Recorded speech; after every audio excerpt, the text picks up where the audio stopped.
महिला के कपड़े उतारकर उसे टेलीविजन पर विज्ञापन करवाना ये जेंडर जस्टिस नहीं है। महिला को शॉप टॉय की तरह बेचना ये जेंडर जस्टिस नहीं है।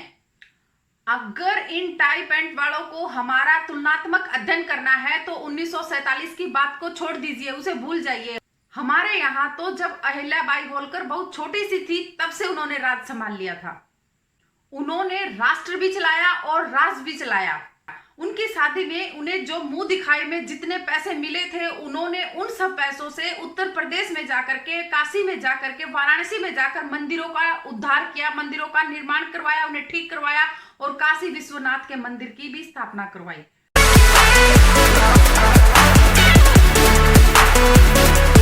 दिल से जुबान तक में परवीन राजपूत का नमस्कार।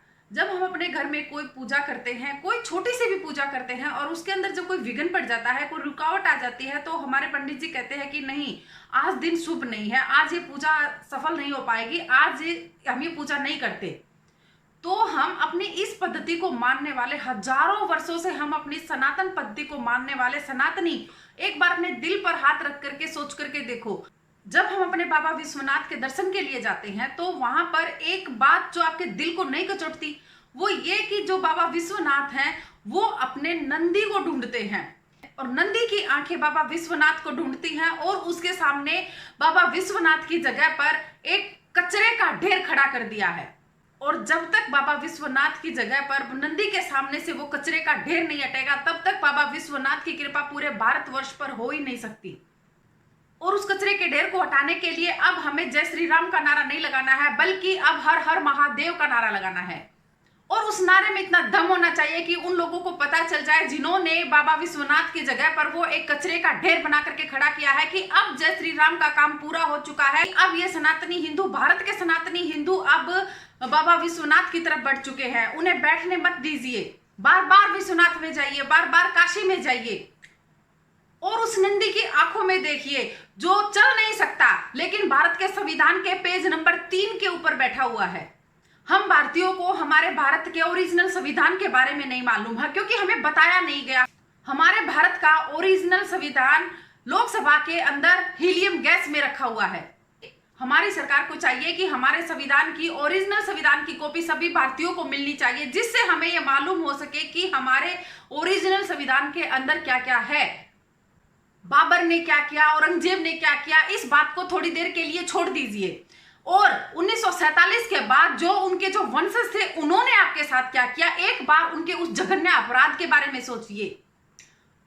हमारे भारत के संविधान की ओरिजिनल कॉपी है, पेज नंबर 3 के ऊपर इंडस वैली के बारे में बताया गया है और उसके ऊपर नंदी बैठा हुआ है और उसके पेज नंबर 5 के ऊपर राम, लक्ष्मण और सीता माँ जब लंका से लौट रहे थे वो बैठे हुए हैं। उसके अंदर कृष्ण भी हैं, महावीर भी हैं, छत्रपति शिवाजी भी हैं और उसके अंदर सुभाष चंद्र बोस भी हैं। उन्हें किसने हटाया? संविधान से वो सब कैसे गायब हो गई? लोग संविधान की दुहाई देते हैं, लोग संसद के अंदर पास किए हुए कानून के खिलाफ बैठ जाते हैं। हम सनातनियों को एक शुरुआत करनी है, हमें कुछ नहीं करना है, हमें किसी के खिलाफ नहीं जाना है, बस हमें हमारी आवाज को बल देना है और ये मांग करनी है कि हमारा जो ओरिजिनल संविधान, उसके अंदर आप लोगों ने चाहे कितने भी बदलाव कर दिए, कितने अमेंडमेंट कर दिए, कर दीजिए, वो सब सरकारों का काम है, लेकिन हमें ओरिजिनल संविधान की कॉपी हर एक भारतीय को मिलनी चाहिए। हम सिर्फ अपने ओरिजिनल संविधान की कॉपी मांगते हैं, इसमें ऐसा कुछ नहीं है जिससे देश टूटता है या किसी को ठेस पहुंचती है। अगर हमें हमारे अधिकार और हमें क्या मांग करनी चाहिए इसके बारे में अगर थोड़ा सा भी हमें एहसास हो जाएगा तो उस दिन हमारे समाज की खोई हुई ताकत लौट आएगी। आपको सच्चाई के बारे में जानना होगा, उससे अवगत होना होगा और जब आप अपने पुरुषार्थियों को स्थापित कर दोगे तो तब तुम इन कायरों की पूजा करना बंद कर दोगे। इन छोटी छोटी घटनाओं को सिंबॉलिक नहीं, लंबे समय तक के लिए देखिए। हम घटनाओं में सिर्फ नफा और नुकसान देखते हैं। क्यों? क्योंकि हमें बताया गया है कि हमारे देश की तो सारी सबसे बड़ी समस्या पेट्रोल है, आलू प्याज टमाटर के भाव हैं, नींबू का भाव है।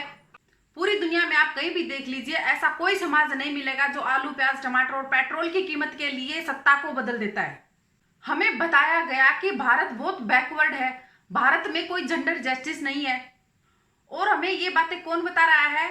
वो जो 244 साल से दुनिया का सबसे पुराना लोकतंत्र जो दुनिया को ज्ञान देता है। क्यों? क्योंकि आप सोचते हो कि हम लोग तो काफी हीन हैं और जो ये टाई लगाने वाले हैं वो बहुत अक्लमंद बुद्धिमान होते हैं, और आप सोचते हैं कि ये बहुत बुद्धिमान है, बहुत तरक्की की है, बहुत आगे की सोचते हैं, इन्होंने सिलिकॉन वैली बना ली, ये बना लिया, वो बना लिया। वो अमेरिका हमें ज्ञान देता है। वो कहता है कि भारत की महिलाओं के साथ अत्याचार होता है, अनाचार होता है, उन्हें बराबरी का दर्जा नहीं मिला हुआ है। 244 वर्षों में आप खुद देखिए कि वो अमेरिका जो दुनिया को ज्ञान देता है, उसने एक बार भी हिम्मत करके किसी भी महिला को आज तक राष्ट्रपति नहीं बनाया है। हमसे जेंडर जस्टिस की बात करने वाले वो लोग, और हम इतने कालखंड से गुलाम रहने वाले लोग, जिनके यहां एक महिला ने 16 साल तक प्रधानमंत्री का पद संभाला। हमारे देश में एक महिला ने 5 साल तक राष्ट्रपति का पद संभाला। महिला के कपड़े उतारकर उसे टेलीविजन पर विज्ञापन करवाना, ये जेंडर जस्टिस नहीं है। महिला को शॉप टॉय की तरह बेचना, ये जेंडर जस्टिस नहीं है। इन टाई पैंट वालों को हमारा तुलनात्मक अध्ययन करना है तो 1947 की बात को छोड़ दीजिए, उसे भूल जाइए। हमारे यहाँ तो जब अहिल्याबाई होलकर बहुत छोटी सी थी तब से उन्होंने राज संभाल लिया था। उन्होंने राष्ट्र भी चलाया और राज भी चलाया। उनकी शादी में उन्हें जो मुंह दिखाई में जितने पैसे मिले थे, उन्होंने उन सब पैसों से उत्तर प्रदेश में जाकर के, काशी में जाकर के, वाराणसी में जाकर मंदिरों का उद्धार किया, मंदिरों का निर्माण करवाया, उन्हें ठीक करवाया, और काशी विश्वनाथ के मंदिर का भी निर्माण करवाया। यह है हमारी संस्कृति। अमेरिका तो हमसे काफी आधुनिक मानता है। अगर पॉपुलेशन के हिसाब से देखा जाए तो वहां पर सबसे ज्यादा रेप होते हैं। आप छोटी छोटी बात का तुलनात्मक अध्ययन करते हैं कि पेट्रोल की कीमत बढ़ गई, अरे वहां पर $3 बढ़ गई, लेकिन आपको पता ही नहीं है। और हमारे यहाँ इसलिए बढ़ गई क्योंकि हमें कोविड में यहाँ 80 करोड़ लोगों को फ्री खाना भी खिलाना है। ये सब नहीं देखना चाहते आप, और ना ही आपको दिखाई देगा। दुनिया के किसी भी देश को देख लीजिए, वो कभी ना कभी गुलाम रहा है, लेकिन वो देश इसलिए कमजोर नहीं होते कि किसी ने उनको गुलाम बनाया है, बल्कि राष्ट्र वो कमजोर होता है जो आजादी के बाद भी गुलामों का इतिहास पढ़ते हैं।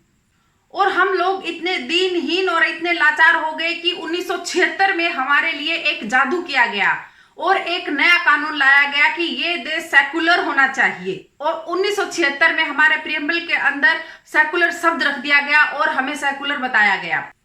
और हमें सेकुलरिज्म की परिभाषा क्या बताई जाती है कि काशी में एक इस्लामिक मुसलमान आतंकवादी जिहादी ने बाबा विश्वनाथ की मूर्ति को खंडित किया, और विश्वनाथ की मूर्ति के सामने बैठे हुए उस नंदी के सामने एक कचरा ला करके खड़ा कर दिया। दिल्ली में सरकारें बदलती रही, लेकिन हमारे हजारों सालों की आस्था के प्रति सभी में उदासीनता थी। और हमें जलील और ह्यूमिलेट करने के लिए हमें यह पढ़ाया गया कि जहां बाबा विश्वनाथ हैं वहां पर एक कचरा खड़ा कर करके ये कहा गया कि ये ज्ञान व्यापी मस्जिद है। और हमें कहा गया कि भारत में इस ज्ञान व्यापी मस्जिद का, भारत में सेकुलरिज्म का सबसे बड़ा जीता जागता उदाहरण है। अब बताइए, मस्जिद और ज्ञान कहां मेल है इनका? कोई संबंध नहीं है इनमें। और यही कारण है इस सरकार को चुनने का कि जो हमारी हजारों साल की जो पहचान है वो हमें वापस मिल जाए। जब एक समाज कमजोर होता है और अपने स्वार्थों में लिप्त होता है, तब उसके मंदिर टूटते हैं और वो कुछ नहीं बोल पाता।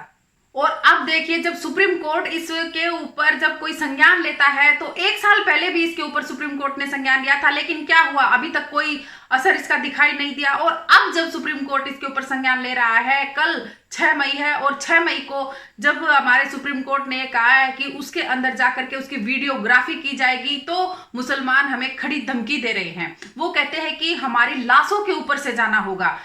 लाशों के ऊपर से कोई नहीं जाएगा, बल्कि वो लाशें बिछाने की कोशिश में है, और वो इसी तैयारी में है कि अगर कोई भी इस ज्ञानव्यापी मस्जिद के लिए आएगा तो उसके साथ क्या करना है।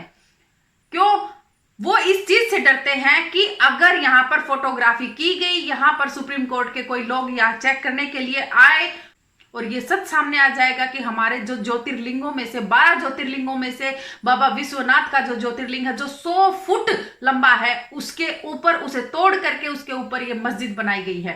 तो आप अपने धर्म के बारे में जानिए, अपने धार्मिक स्थलों के बारे में जानिए। अयोध्या का काम अभी पूरा हुआ है, अभी काशी का बाकी है, मथुरा का बाकी है। आप अपनी आवाज को ऐसे ही बल देते रहिए, अभी मत रुकिए, अभी आपको बहुत कुछ करना है। वंदे मातरम, भारत माता की जय, जय मां भवानी।